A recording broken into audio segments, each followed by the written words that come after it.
Hi, everybody. Welcome to a new City Club experiment. Maybe call it a City Club short. We're going to dive into a particular issue with a couple of experts and just share their insight to help us along. And today, what we're going to do is HJR 4. You may have seen it on your ballot or here in your Idaho voter pamphlet. It seems simple on its face, and perhaps it is.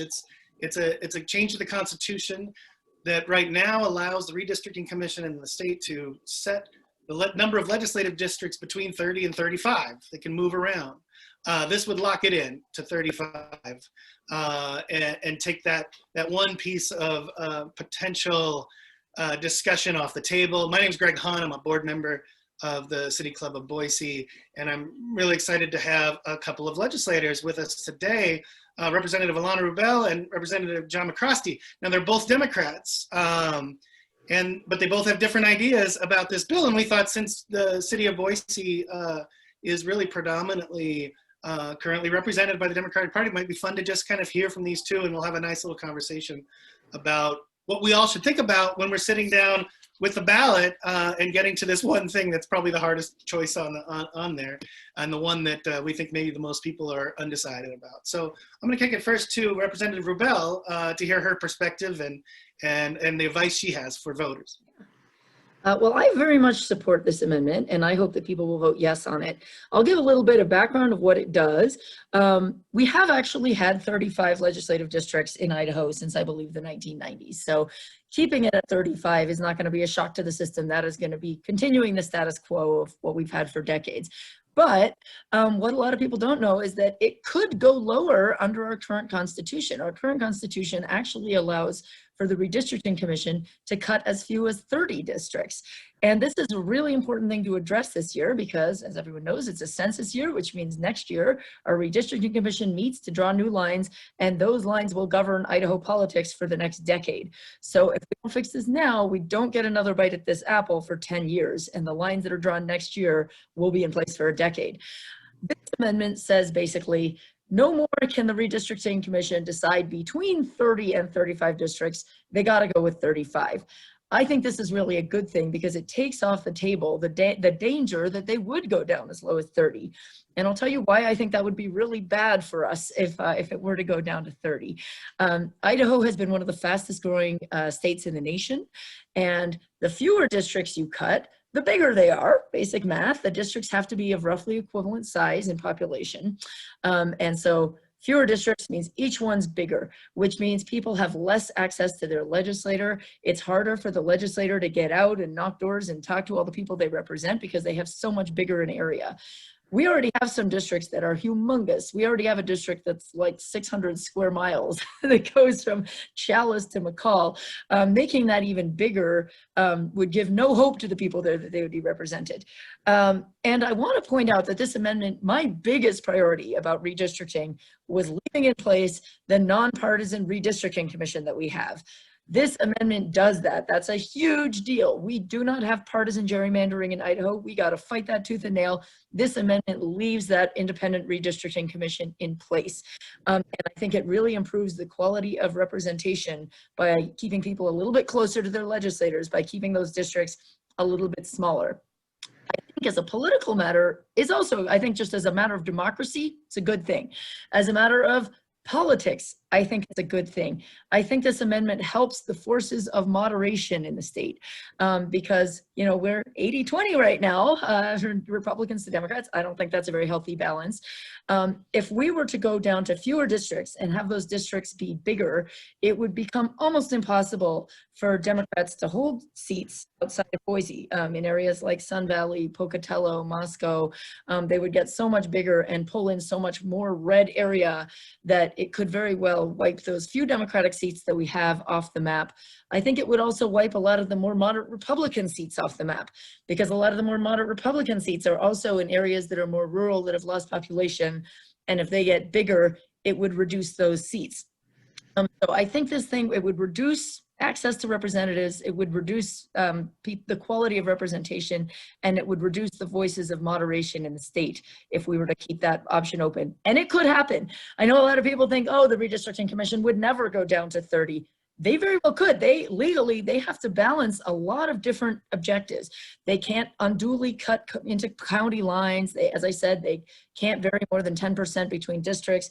And as they try to balance all of the things they have to do, it could very well be that they decide the easiest way to do that is to reduce the number of districts and go down as low as 30. This amendment removes that risk, and I think it's an important thing to do. And I think we have to do it now, because otherwise we're stuck for 10 years. Well, thank you. Representative McCrostie. Now, there weren't a ton of folks who voted against this in the legislature, but you were one of them, and I've read some of you're looking kind of down the road as well. Yeah, so, you know, for me, I'm always going to be very reticent and very hesitant to change the Idaho Constitution. You know, the Idaho Constitution, that is what governs our state. And the only thing that supersedes that is the United States Constitution. The Idaho legislature has put some harmful things into the Constitution that has actually directly affected me and my husband, and in saying that we are not allowed to get married. And it took the United States Supreme Court to actually overturn that. But it is still part of the Idaho Constitution, and it's going to take a long time before that ever comes off. So, you know, just as a baseline for me, I'm always going to be very hesitant to make a change to the Constitution of the state of Idaho. So, you know, kind of with that in mind, you know, I actually agree with a lot of what Representative Rubel said. I think that if we went down to 30 legislative districts versus 35, I think that would be harmful, and that would be harmful for representation. I think where we disagree, though, is the likelihood of that happening. The people who, you know, the 6-member redistricting commission, so that's going to be composed of the Speaker of the House and the House Minority Leader, the Senate Pro Tem and the Senate Minority Leader, and then the heads of the 2 major parties, the Idaho Republican Party and the Idaho Democratic Party. I know that Scott Bedke is not going to appoint somebody who will change the number of legislative districts to 35. And I'm pretty sure that Representative Rubel will not appoint somebody who will change the number of legislative districts to 35. Especially as our state has grown, I think it's hard to justify reducing access to legislators, and certainly 35 is as high as we can go currently, and I just don't see that that's going to change. I agree that it's possible, but I think that it's only remotely possible and not particularly likely. So, you know, that's why I voted against it to begin with. And it is why I am encouraging people to vote no. The system right now isn't particularly broken. I do want to re-emphasize a point that Representative Rubel brought up. There are much more harmful reapportionment bills and changes to the Redistricting Commission that are out there and that we had discussed the year before. And we definitely don't want those. I would rather have this than any of those. We shouldn't be changing the composition of the commission by any stretch, because it's fair and it's bipartisan. It's you know, it allows everybody a voice at the table in a fair manner. As far as changing the number of districts and locking it in, my big concern is, you know, this may be the right thing for right now. I've heard people say that, well, if we want 30 in the future, then we'll just run another constitutional amendment. Who's to say that in 10 years from now that we can actually pull that off? In 20 years, in 30 years, I want to take a long-term perspective in particular on how we're treating our Constitution. And so that's why I'm encouraging folks to vote no on this constitutional amendment. Thank you. Let me ask you both. I do think that some of the confusion comes from folks who kind of pay a fair amount of attention, even knowing that there was all this other discussion about different changes that could happen to the redistricting process. To know that something came out, you know, there's some sort of wariness as to what that is. But let me ask when does that window close? Are we really done with the possibility that are we set with this change or without this change? Next legislative session, there's not anything that can be done to fiddle with the system. Is that correct? That's correct. This is the last bite at the apple for the redistricting for the next 10 years. There will be no opportunity to do this in 2022 or on any ballot again until 2030. Right. Yeah, and the process, maybe this will be, just take a minute or two. And thank you both. You did such a great job kind of walking through it. I don't really have a ton of follow-up questions, but the commission process, this is kind of cool. I didn't think I'd make it to this will be my third, I guess. Did not see that coming, but you know, Representative Rubel, since you're going to have to nominate someone to this, can you just kind of give a 2-minute overview as to what is the challenge that they're going to take on and kind of what's at stake? Yeah, as I said, it's there's a tremendous amount at stake. As we learned coming out of 2010, I think 2010 was a real marker for the shenanigans. You know, gerrymander's been around since I think the 1700s or something, but it really reached a new and more dangerous art form in 2010 when it was unbelievable. With the advent of modern technology and software, people could do diabolical things with line drawing. And we saw in many states, you know, Virginia, Pennsylvania, Wisconsin, North Carolina, where folks could take 48% of the vote and turn it into 70% of the seats through clever line drawing. So the danger of gerrymandering is enormous. It can really profoundly undermine democracy and democratic results. But I don't think this amendment is nothing to do with that. But the stakes are very high in terms of drawing those lines well, in terms of trying to represent people adequately. Frankly, I don't know that our current lines, while they aren't partisan gerrymandered, I don't know that they left us with a very representative situation. We know from statewide elections and from presidential elections that roughly 40% of Idaho vote for Democrats, but we have 20% of the seats in the legislature. And actually, when I first got there, we had 15% of the seats in the legislature. You know, I think there's an underrepresentation problem currently, even without partisan gerrymandering. Some of that happens naturally because Democrats pack into tight urban places. I do think that there is a very real risk of going down below 35 this session because they have so many things to balance. There's a lot of precedent on you know, from the Supreme Court, from past redistricting commissions that have had their lines struck down. And so they, as I said, they're not allowed to unduly cut into county lines. They're supposed to try to leave county lines intact to the greatest extent they can. But while still making sure that there's roughly equal population and those things under case law, they have to do unless we amend the Constitution. So they might find under the existing case law precedent that the only way they can do it is by going down to 30 districts. However, if we were to amend and make sure they have to do 35 districts, that would supersede that case law that puts other restrictions on them. So I think it is a very real risk. I think it's a very dangerous risk and something that could happen and that would be terrible for us. I don't even want that to have to be a bargaining chip.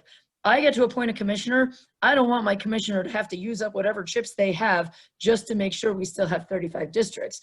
I would like my commissioner to be able to use whatever bargaining chips they have to try to keep fairer representation and a better balance in there. I don't want them to have to fight to the mat just to keep 35 districts. And again, given all of the competing pressures on them in case law and everything, they could very well find that they have to, you know, the easiest path is to go down to 30. I think it's a serious risk, and I think this is our only chance, as I said, for a decade to take that risk off the table, and I think we should do it. I agree with Representative McCrostie that I don't like to amend the Constitution willy-nilly, but redistricting is a big deal, happens once a decade, and I think that this is something that rises to the level of something that really should be addressed right now with the constitutional amendment. All right, thank you. And Representative McCrostie, maybe for the last bit, I think something you hinted at it but didn't quite say is, you know, yeah, we're on this upward population trajectory right now. That's not always going to be the case, maybe, right? I mean, I think you've even written about that.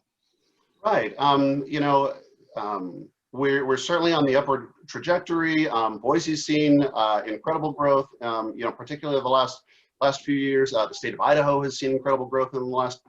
Feels like the last few months, right? I don't know. I haven't been outside all that much in the last few months. I see different people walking down my street. I'm like, who are they? Yeah, you know, I don't know that I see that many people, you know, and I only see this much of them. Right. But, Maybe you know but that. you know, but in all seriousness, you know, who knows what what will happen 10 years from now, 20 years from now? You know, frankly, in an era of coronavirus, you know, we've seen, you know, 210,000 deaths in the last 7 months. You know, who's to say that we won't see a major drop in our population? You know, and I'm not saying that's going to happen, but just that we don't know. And for me, I would like to see that flexibility. I don't, you know, I don't necessarily see the same scenario that Representative Rubel is drawing out.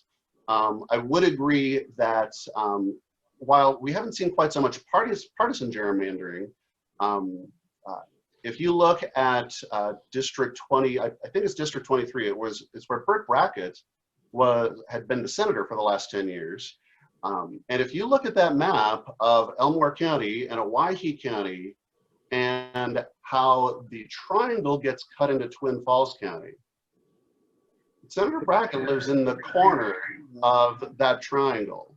And so that was literally a gerrymandered map that was pulled out just so that Burt Brackett could have a contested primary against Tim Porter. That was something that should have been called out 10 years ago. And I would hope that as the next bipartisan redistricting commission comes together, that we get a set of fair maps that is equally you know, representative according to all the rules, communities in common, no more than a 10% derivation, you know, taking all those things into account.